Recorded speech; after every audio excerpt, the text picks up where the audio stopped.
ये वृंदावन बिहारी लाल की जय। आप भाग्यशाली हैं, घर बैठे आप श्री भक्तमाल की कथा सुन रहे हैं। अब आप श्री शंकराचार्य जी की जीवनी का दूसरा भाग सुनेंगे। जिनके ध्यान के बिना जीव सूकर आदि पशु जोनियों को प्राप्त होता है, जिसको जाने बिना प्राणी जन्म मरण के महान भय स्थान को प्राप्त होता है, तथा जिसके स्मरण के बिना सैकड़ों कुत्सित कीट जोनियों में प्राप्त होता है, वह परम समर्थ शरणदाता लोकेश्वर श्री कृष्ण मुझे अपना दर्शन दे। ये तो रही श्री शंकराचार्य जी की स्वयं की भक्ति और भगवान में निष्ठा। आपने दूसरों को भी भगवत भजन का उपदेश दिया है। कहते हैं कि एक ब्राह्मण ने 60 वर्ष की आयु में विवाह करने का निश्चय किया, परंतु बिना धन के विवाह कैसे हो और धन बिना विद्या कैसे मिले। अतः उसने व्याकरण पढ़ना आरंभ किया। बोलिए वृंदावन बिहारी लाल की जय, बोलिए जुगल सरकार की जय।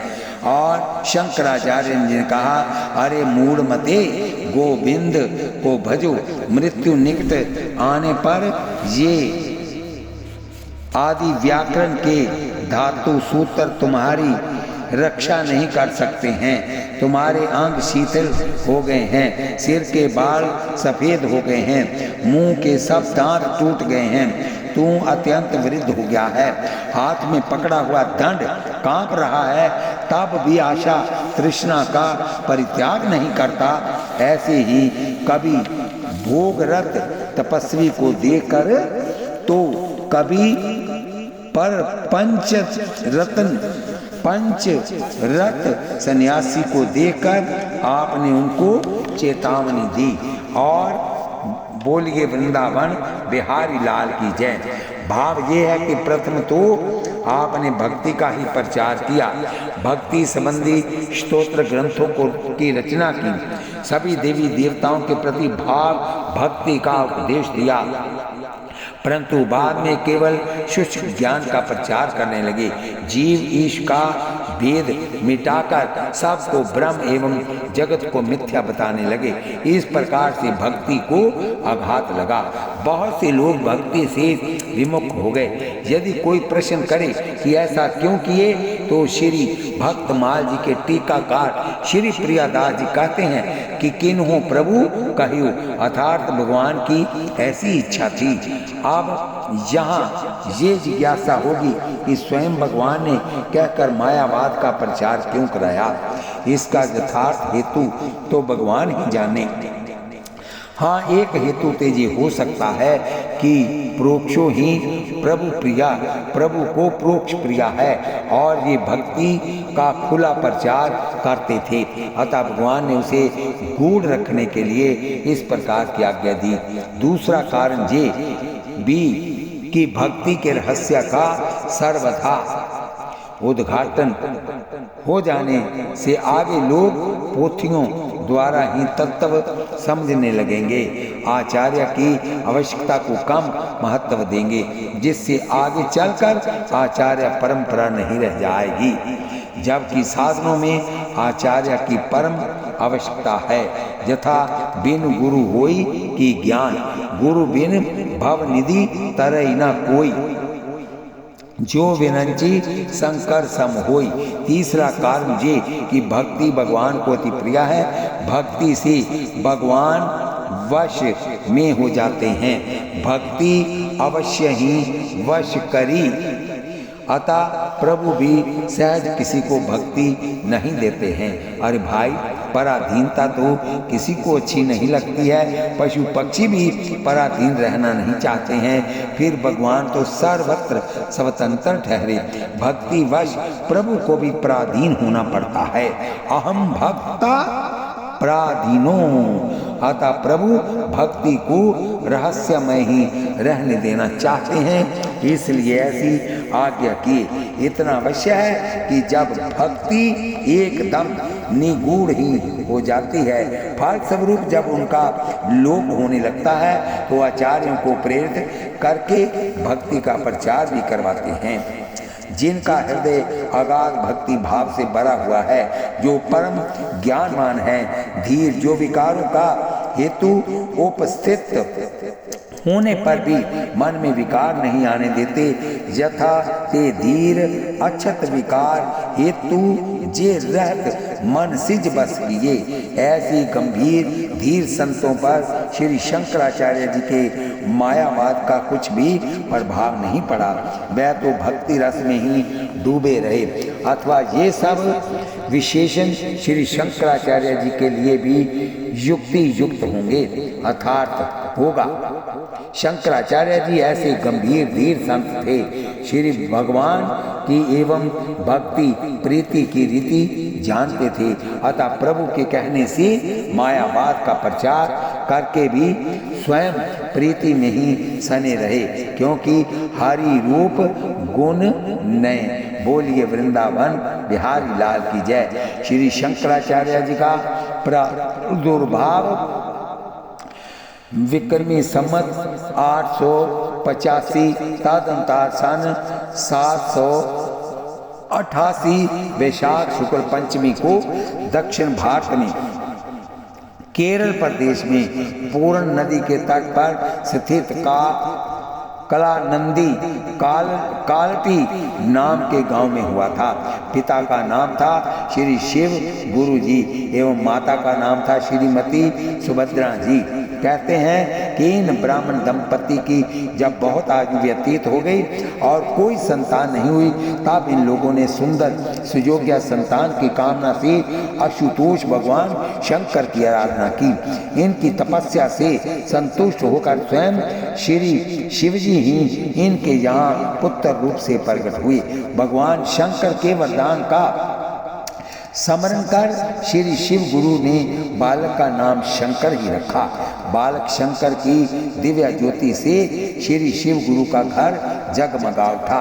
यथा समय सब शुभ संस्कार सानंद संपन्न हुए।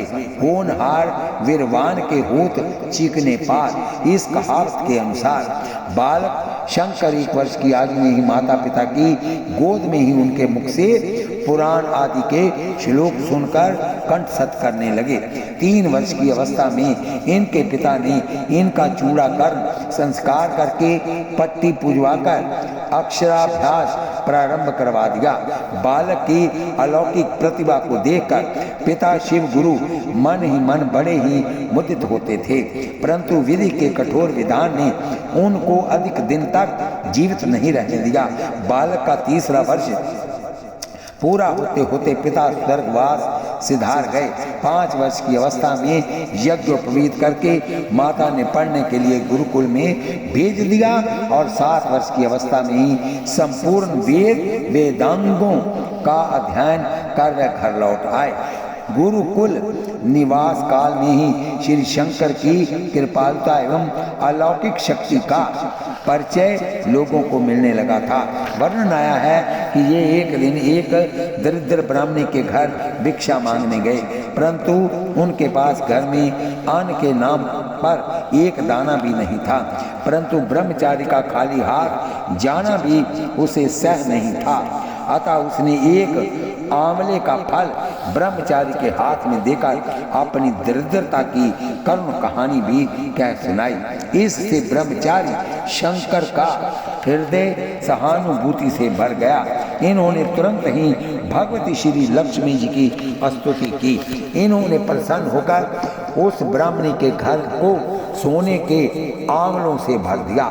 श्री शंकर कृत उन स्तोत्र को श्री लक्ष्मी कनकधारा स्तोत्र कहते हैं। धन की कामना करने वाले लोग आज भी उस स्तोत्र का जप पाठ करके अभीष्ट लाभ प्राप्त करते हैं। श्री लक्ष्मी कनकधारा नाम सुन लीजिए। शंकर माता पिता के बड़े भक्त थे। आपने अपनी प्रश्नोत्तर मालिका में लिखा है, प्रत्यक्ष देवता का माता पूज्यो गुरु कस्ता वर्णन आया है कि पूर्णा नदी घर से दूर पड़ती थी। इनकी माता वहां नित्य स्नान करने जाया करती थी। एक दिन में अत्यंत वृद्ध होने के कारण तथा दोपहर की कड़ी धूप के कारण मार्ग में मूर्छित हो गई। शंकर उन्हें उठाकर घर लाए। फिर तो माता के श्रम को विचार कर इन्होंने प्रार्थना की तो पूर्णा नदी इनके घर के समीप बहने लगी। विद्या का फल है विवेक की प्राप्ति। विद्या बिन विवेक उपजाए, श्रम फल पढ़े किए और पाए। अतः शंकर माता की सेवा से निवृत्त होकर हर समय एकांत में आत्मा चिंतन करने लगे रहते थे। घर पर भी आपने तत्व बोध नामक ग्रंथ की रचना की थी। इनकी संसार से उत्पत्ति देकर माता सुभद्रा शीघ्र अतिशीघ्र इनका विवाह कर देना चाहती थी। इधर इनके मन में संन्यास की इच्छा दिनों दिन प्रबल होती जा रही थी। एक दिन शंकर ने माता के समक्ष अपनी संन्यास ग्रहण की इच्छा प्रकट की, परंतु भला कौन माँ अपनी वृद्ध अवस्था के एकमात्र सहारे इकलौते पुत्र को संन्यास की अनुमति दे सकती है। माता सुभद्रा ने शंकर की बात अनसुनी कर दी। तब शंकर ने एक युक्ति रची। एक दिन माता के साथ नदी में स्नान करते हुए शंकर को एक मगर ने पकड़ लिया। पुत्र का संकट देखकर माता विकल हो गई और चिल्लाने लगी कि कोई मेरे लाल को बचाओ। तब शंकर जी ने कहा कि यदि तुम मुझे संन्यास लेने की आज्ञा दे दो तो ये मगर मुझे छोड़ देगा। माता ने तुरंत आज्ञा दे दी और सचमुच मगर ने शंकर को छोड़ दिया। श्री शंकर ने माता के चरणों में प्रणाम किया और आशीर्वाद से अभिषिक्त होकर जब संन्यास ग्रहण करने के लिए जाने लगे तो माता की ममता एक बार फिर उमड़ी। वह बोली, शंकर तू सन्यासी हो जाएगा तो मैं मरूंगी तो मेरा अंतिम संस्कार कौन करेगा? पितरों को पानी कौन देगा? मातृभक्त शंकर भी माता के इस ममतव की उपेक्षा नहीं कर सके। बोले, माँ मैं करूँगा तेरा संस्कार एवं मैं दूंगा पितरों को पानी। माँ ने कहा, अच्छा शंकर, एक बार फिर कभी बीच में भी अपनी वृद्ध जननी का दर्शन कर जाना। श्री शंकर ने माँ का ये प्रेमानुरोध भी स्वीकार कर लिया और माँ से विदा लेकर श्री नर्मदा तट पर निवास करने वाले श्री गोविंद भागवत पादाचार्य जी से विधि पूर्वक संन्यास की दीक्षा ले ली। श्री गुरु जी ने आपका नाम रखा भगवत पूज्य पादाचार्य। कुछ काल तक श्री गुरुदेव के सन्निधान में रहकर साधन करने के पश्चात श्री गुरु जी की आज्ञा से आप कांशीपुरी में आकर रहने लगे। काशीवासी काशीवास करते हुए आपने वेदांत सूत्रों पर भाष्य की रचना की। आपकी दिव्य प्रतिभा एवं अलौकिक ज्ञान से प्रभावित होकर काशी के बड़े बड़े धुरंधर विद्वान एवं मान्य लोग आपके शिष्य हो गए। आपका वेदांत भाष्य विद्वत समाज में चर्चा का विषय बन गया। एक दिन आप मणिकर्णिका घाट पर स्नान कर रहे थे। उसी समय भगवान वेद व्यास एक वयोवृद्ध ब्राह्मण के रूप में प्रकट होकर आपसे किसी सूत्र पर विचार विमर्श करने लगे, परंतु प्रसंग पाकर वह विचार विमर्श शास्त्रार्थ रूप में परिणत हो गया और 8 दिन तक लगातार गंगा तट पर ही शास्त्रार्थ होता रहा। श्री शंकराचार्य जी ने देखा कि ये ब्राह्मण देवता हमारे प्रश्नों का उचित समाधान तो कर पाते नहीं है, व्यर्थवाद विवाद में स्वयं उलझे हैं और मुझे भी उलझाए हैं। तब आप क्रोध करके अपने शिष्या श्री पद्माचार्य जी से बोले कि इनको यहाँ से हटाओ। श्री पद्माचार्य जी पहुँचे हुए महापुरुष थे। उन्होंने पहचान लिया कि ये साधारण ब्राह्मण नहीं, स्वयं भगवान वेद व्यास जी हैं जिन्होंने ब्रह्म सूत्रों की रचना की है। तब वह बोले, शंकर शंकर साक्षात व्यासो नारायणा। श्री शंकराचार्य जी साक्षात शंकर भगवान हैं और वेद व्यास जी साक्षात नारायण भगवान है। इनके विवाद में हमारी समझ में नहीं आता कि क्या करूं। ये सुनकर व्यास जी ने प्रकट होकर दर्शन दिया और आपके वेदांत भाष्य की बुरी बुरी प्रशंसा करके अंतर्धान हो गए। एक बार काशी की गली में आपके पीछे आपके विरोधी एक दुष्ट ने 2 कुत्ते छोड़ दिए। आप कुत्तों से बचने के लिए श्री गंगा जी की ओर भागे। तब उसने पुकार कर कहा, स्वामी जी, जब ये शरीर अनित्य है तो फिर मरने के भय से आप भाग क्यों रहे हैं? आपने तुरंत जवाब दिया कि मेरा भयभीत होकर भागना भी तो अनित्य है।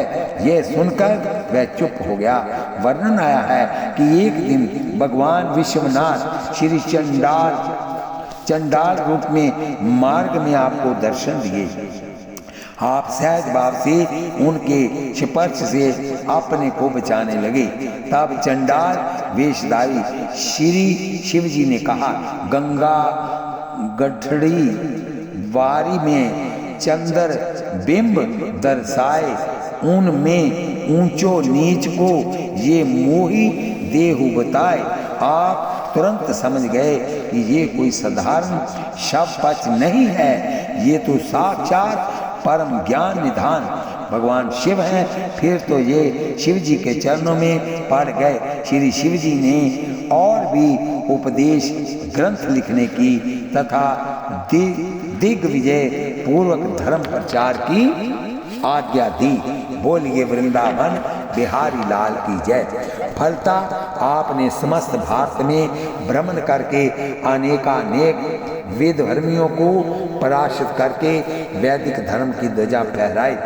दिग्विजय यात्रा में आपको आपकी माता की अस्वस्थता का समाचार मिला तो आप अपनी पूर्व प्रतिज्ञा का स्मरण कर मां का दर्शन करने घर गए। आपने लाडले शंकर को देखकर माता के हर्ष का ठिकाना नहीं रहा।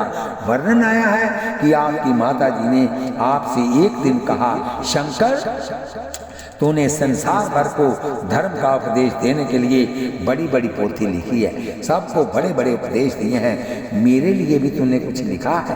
तब शंकराचार्य जी ने माता को तत्वबोध नाम का ग्रंथ सुनाया। सहज बोली भाली माता ने कहा, शंकर, भला मैं इन बातों को क्या जानूं? तुम तो मुझे श्री कृष्ण भगवान की कोई प्रार्थना सुनाओ। तब श्री शंकराचार्य जी ने श्री कृष्ण नाटक की रचना कर माँ को सुनाया। माता ने भगवान श्री कृष्ण के चरणारविंदों का ध्यान करते हुए यह लीला संवर्ण की। श्री शंकराचार्य जी ने अपने श्री कर कमलों से माता का वैदिक विधि से अंतिम संस्कार किया। यद्यपि संन्यास लेने के बाद सन्यासी का फिर लौटकर घर आना शास्त्र विरुद्ध है, परंतु श्री शंकराचार्य जी ने माता के मृत्यु काल में आकर स्वयं माता की औदर्व दैहिक क्रिया संपन्न करके मातृभक्ति का चरम एवं परम आदर्श स्थापित किया। इसके बाद आप पुनः धर्म प्रचारार्थ निकल पड़े। वैसे तो आपको अनेकों जगह शास्त्रार्थ करने पड़े, विमुख विधर्मियों से संघर्ष करने पड़े, परंतु महिष्मती नगरी में मीमांसकाचार्य श्री मंडन मिश्र से प्रतिष्ठापुर में श्री प्रभाकराचार्य से तक्षशिला में बोधाचार्यों से एवं कामरूप में शाक्त मतवादियों से जो शास्त्रार्थ हुआ वह विश्व के इतिहास में अद्वितीय है। वर्णन आया है कि उग्र भैरव का नाम के एक काला लिक ने श्री शंकराचार्य को अपने यंत्र मंत्र तंत्र एवं षड्यंत्रों से पराभूत करने का बहुत बड़ा प्रयत्न किया, परंतु असफल रहा। तब उसने अपने समस्त पाषंडाचार्य को कुछ समय के लिए दूर धरकर तन मन से श्री स्वामी शंकराचार्य जी की सेवा करने लगे। परम साधु हृदय श्री शंकराचार्य जी उनके इस स्वभाव परिवर्तन, सेवा प्रायण तथा वेदांत की और झुकाव को देखकर प्रसन्न हो गए और उसे अभीष्ट वर देने को प्रस्तुत हो गए। उग्र भैरव ने बड़ी निर्भयता से कहा, भगवान आप तो परम तत्वज्ञ हैं, आपकी देह गेहादि में तो कोई मोह ममता है ही नहीं। मैं आपके अद्वैत भाव को समझने में असमर्थ हूँ।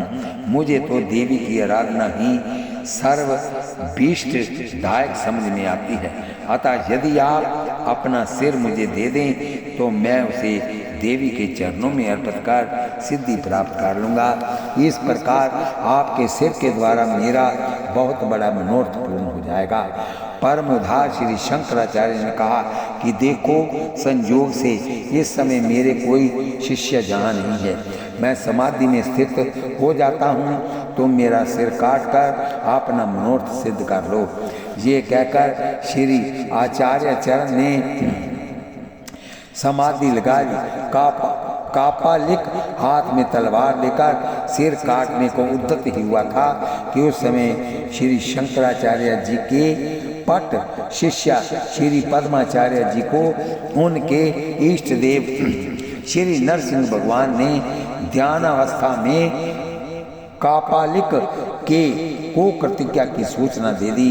बस फिर क्या था, नरसिंह भगवान के आवेश में श्री पद्माचार्य जी ने तत्काल घटना स्थल पर आकर कापालिक के हाथ से तलवार छीन कर उसे तुरंत मार डाला।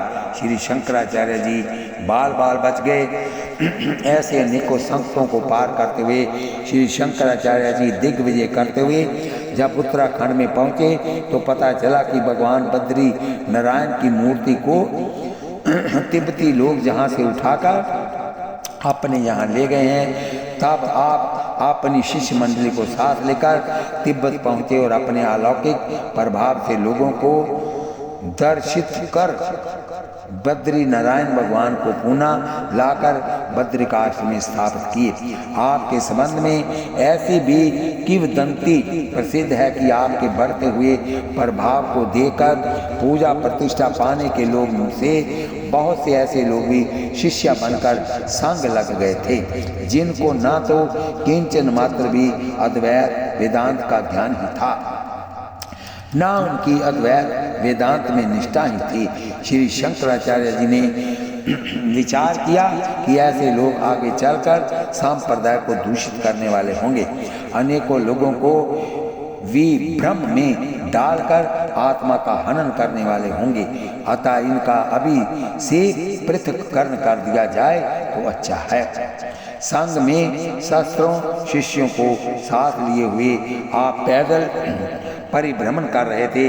गर्मी का दिन था, सबको प्यास बड़े जोर की लगी हुई थी, सबका गला सूख रहा था। अतः आपने एक जगह जाकर यहाँ मध्य निर्माणशाला थी, पीने को जल मांगा। उसने गिलास में भरकर मदिरा दे दिया। आपने विचार किया कि सबकी परीक्षा का ये अच्छा सुअवसर है। वेदांत के अनुसार सर्व खलिंदम ब्रह्मा, इस सिद्धांत को मैं अच्छी तरह जानता और मानता भी हूँ। इसमें हमारी दृढ़ निष्ठा है। अतः यदि हम इसे पी भी जाते हैं तो मुझे कोई दोष नहीं लगने का, परंतु यदि कोरा अंधा नुकर्ण करने वाले इस आचरण को अपनाते हैं तो वह भ्रष्ट समझे जाएंगे। ऐसा विचार कर आप मद्यपान कर आगे बढ़ गए। आपके विवेकी शिष्यों ने जब ये देखा तो मन में ये विचार किया, समर्थ कह नहीं दोष को साई, रवि पावक सुरसरी की नाई। अतः हम लोगों को भूल कर भी श्री गुरु की बराबरी नहीं करनी चाहिए। हमें तो गुरुदेव जी के उपदेश पथ पर ही चलना चाहिए। अतः वह लोग मन ही मन श्री गुरु जी को प्रणाम कर आगे बढ़ गए। मध्यशाला की ओर देखे भी नहीं, परंतु जब केवल भेड़ी के दसन की तरह बिना समझे बूझे अंधानुकरणशील विवेकियों का समूह आया तो ये विचार कर कि हमारे लिए वही परम कर्तव्य है, तो श्री गुरु जी अपने आचरण द्वारा उपदेश देते हैं हमको। गुरु हमारे कर हैं जोई, बिना विचारे कर हैं सोई। यदि मद्यपान निंदे होता तो हमारे गुरु जी क्यों फिर पीते हैं। ऐसा सोचकर अविवेकी शिष्यों ने भी जी भरकर मद्यपान किया। श्री शंकराचार्य जी आगे बढ़े तो एक जगह कांच की बट्टी जलती देखे। आपने उसी बाहर भाव से खौलते हुए कांच को भी पी लिया। आपकी इस परम सामर्थ्य को देखकर विवेकी शिष्य चरणों में लिपट गए। विवेकियों के होश हवास गुम हो गए। श्री शंकराचार्य जी उनसे बोले कि यदि तुम लोगों की ब्रह्म ज्ञान के द्वारा वेद बुद्धि दूर हो गई हो है, तो जैसे मद्यपान में किंचित विचार नहीं किया, वैसे ही कांच भी बिना किसी हिचक के पी लेना चाहिए, अन्यथा तुम सब मिथ्या ज्ञानी एवं मिथ्याचारी हो। भला बकुले को शीर नीर विवेक कहाँ। तुम लोगों ने ब्रह्म ज्ञान का समान करके अति निषिद्ध मद्यपान किया है, जिसका कोई प्रायश्चित नहीं है। तुम सब वाम मार्गी हो, तुम हमारे पथ पर चलने योग्य नहीं हो। ऐसा कहकर श्री शंकराचार्य जी ने अपने से अलग कर दिया। वे ही लोग आगे चलकर वामागर्मी वाम मार्गी कहे गए।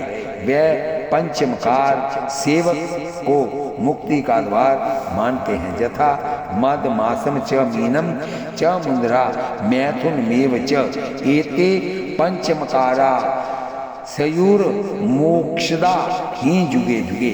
पीतवा पीतवा पूना पीतवा जावत पतती भूतले। बोलिए वृंदावन बिहारी लाल की जय। इस प्रकार श्री शंकराचार्य जी ने संप्रदायगत दोष को दूर किया। दिग्विजय यात्रा में आपने जहाँ जहाँ अनेकों मठ मंदिरों की स्थापना की, उसमें 4 मुख्य हैं।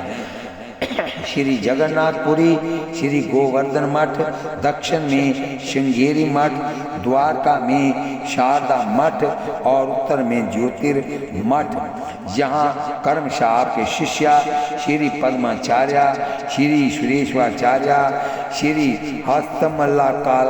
हस्तमल्काचार्य और श्री तोटकाचार्य मठाधीश हुए। श्री स्वामी शंकराचार्य जी रचित 272 ग्रंथों का उल्लेख पाया जाता है, जिसमें प्रथम त्रय ब्रह्मसूत्र, उपनिषद, गीता, भाष्य, विवेक चूड़ामणि आदि प्रधान है। आपने बहुत से स्तोत्रों की रचना की है, जिसमें आपके हृदय का भक्ति भाव उमड़ता हुआ दृग्गोचर होता है। आपके सिद्धांत के संबंध में देखिए वैष्णव दर्शन। श्री शंकराचार्य जी के अनंत चरित्र हैं। यहाँ कुछ मुख्य प्रसंगों का स्मरण किया गया है। गूंगे को वाणी दान, मृत को जीवन दान, अज्ञानी को ज्ञान दान आपके जीवन की सामान्य घटनाएं हैं। आपने अपने 32 वर्ष के अत्यल्प जीवन में जो लोक कल्याण कार्य किया, वह कोई और 100 वर्षों में भी नहीं कर सकता था। अंत में आप विक्रमी संमत 877 में श्री केदारनाथ में ब्रह्मलीन हुए। आपका यश शेकाए आज भी अमर है। बोलिए वृंदावन बिहारी लाल की जय। इस कथा को हम यहीं विश्राम देते हैं। कल आपको हम श्री भक्त नामदेव जी की कथा सुनाएंगे। कथा सुनते हुए आप हाथ में माला लीजिए, मुख से नाम जपिए, आंखों से भगवान का दर्शन कीजिए, कानों से कथा सुनिए। एक पंथ 4 काज हो गए। कथा सुनते हुए आप आशीर्वाद के रूप में इस कथा को सब्सक्राइब, लाइक, शेयर करें। आपका बहुत बहुत धन्यवाद। कथा कीर्तन सत्संग कोई भी धार्मिक अनुष्ठान कराना हो, नीचे मेरा नंबर दिया हुआ है, आप फोन पर भी बात कर सकते हैं।